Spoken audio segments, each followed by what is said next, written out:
श्री राम जय जय राम। श्री राम जय जय राम। श्री राम जय जय राम। श्री राम जय जय राम। श्री राम जय जय राम। श्री राम जय जय राम। श्री राम जय जय राम। नमस्कार। श्री राम आज दिनांक 13 जून। श्रीराम जय राम जय जय राम। प्रपंच हे परमार्थ प्राप्तीचे साधन। श्री राम जय जय राम। श्री राम जय जय राम। नमस्कार। आज दिनांक 13 जून। श्रीराम जय जय राम। प्रपंच हे परमार्थ प्राप्तीचे साधन। फार दिवस नोकरी केली की माणसाच्या मनाला गुलामगिरीची सवय लागते। हे काही चांगले नाही। काही दिवस तरी माणसाने मालकी हक्काने राहायला शिकले पाहिजे। नोकरी करीत असतानाच अनुसंधानाचा अभ्यास करावा, म्हणजे पुढे नोकरी सुटल्यावर जितका वेळ मिळेल तितका अनुसंधानात जाईल। प्रत्येक मनुष्य जन्माला आल्यापासून परमार्थाचा अभ्यास करतोय। प्रत्येक मनुष्याला आनंद किंवा समाधान हवे आहे आणि त्यासाठीच त्याची सारी खटपट चालू असते।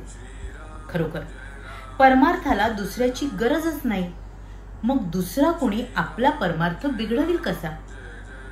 जगात जे आहे ते सर्व चांगले आहे, आपणच तेवढे बरे नाही।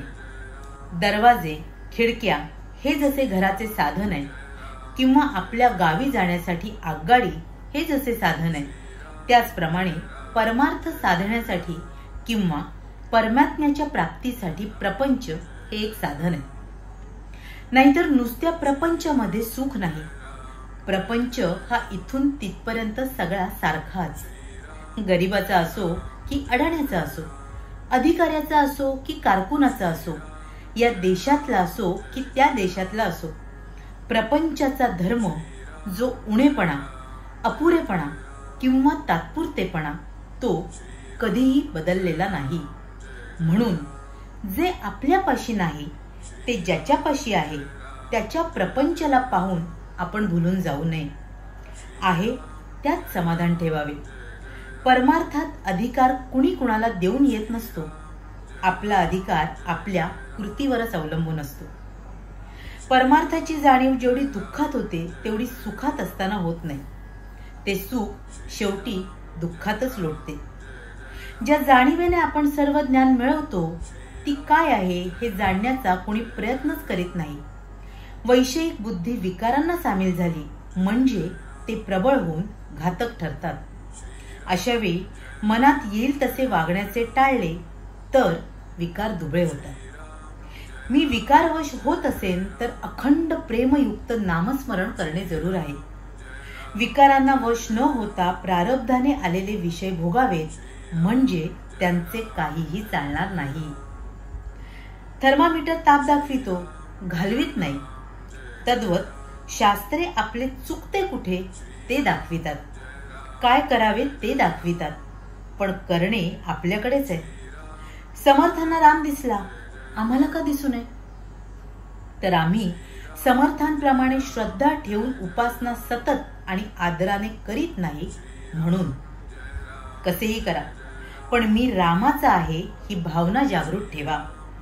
नाम जाणून अजाणून, श्रद्धेने अश्रद्धेने कसेही घ्या, राम तुम्हाला अन्न वस्त्राला कमी करणार नाही हे खास। नाम श्रद्धेने घेतले तर विशेषच फळ। म्हणूनच अखंड नामात रंगून आनंदात राहूया। सुखाने प्रपंच करा, पण त्यामध्ये भगवंताचे अनुसंधान ठेवा, हेच माझे तुम्हाला सांगणे। श्रीराम जय जय राम। श्री राम जय जय राम। इथे महाराज आपल्याला पुन्हा आपल्या प्रपंच आणि परमार्थाविषयी सांगतात। महाराज म्हणतात की कसं आहे ना, मनुष्य म्हणून आपण मुळातच एखाद्या विषयाचे पटकन गुलाम होतो। पण आपण खरं तर आपली ही सवय मोडून मालकी हक्काची आपली सवय जागृत करणं आवश्यक आहे. कारण मुळात आपला जन्मच त्यासाठी आहे, आनंद आणि समाधान मिळवण्यासाठी. आणि खरं तर आपल्याला परमार्थ साधण्यासाठी दुसऱ्या कुठल्याही गोष्टीची गरजच नसते. कारण परमार्थ हा स्वतः अभ्यास करण्याचा विषय आहे आणि तोही स्वतःसाठीच.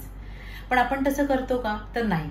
कारण मुळात आपण या मायायुक्त जगामध्ये प्रपंच करताना विषयांमध्ये अडकतो, वासनांमध्ये अडकतो आणि त्याचं चिकटलेपण आपल्याला लागतं. आणि या साऱ्यामध्ये आपलं जे मूळ साध्य आहे परमेश्वर प्राप्तीचं, तेच आपण विसरून जातो.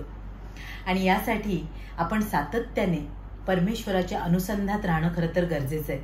कारण मुळात प्रपंचाचा गुणधर्म हाच उणेपणा आहे. तो कधीही पूर्ण होऊ शकत नाही. आणि आपल्याला पूर्णत्वाची जाणीव किंवा त्याचं समाधान हे फक्त परमेश्वर प्राप्तीनेच होऊ शकतं. आणि यासाठी आपल्या वृत्तीत बदल होणं गरजेचं आहे. आपण या विषयांवरची आसक्ती सोडून आपला प्रपंच साधणं, आणि तोही अगदी प्रेमयुक्तपणे गरजेचं आहे. परमेश्वराचं अनुसंधान साधून आणि सातत्याने त्याचं नामस्मरण करून पुन्हा पुन्हा आपलं सारं काही त्याच्या चरणी अर्पण करून आपण ही परमेश्वर प्राप्ती साधणं गरजेचं आहे. असं हे अनुसंधान आणि त्यासाठी लागणारं नामस्मरण तुम्हा आम्हा साऱ्यांना लाभो, हीच त्या गुरुचरणी आणि परमेश्वर चरणी प्रार्थना. तुम्हा साऱ्यांसाठीच खूप सारी गुरु ब्लेसिंग्स. श्रीराम जय राम जय जय राम. श्री स्वामी समर्थ. जय गुरुदेव. श्री राम जय जय राम. श्री राम जय जय राम. श्री राम जय राम.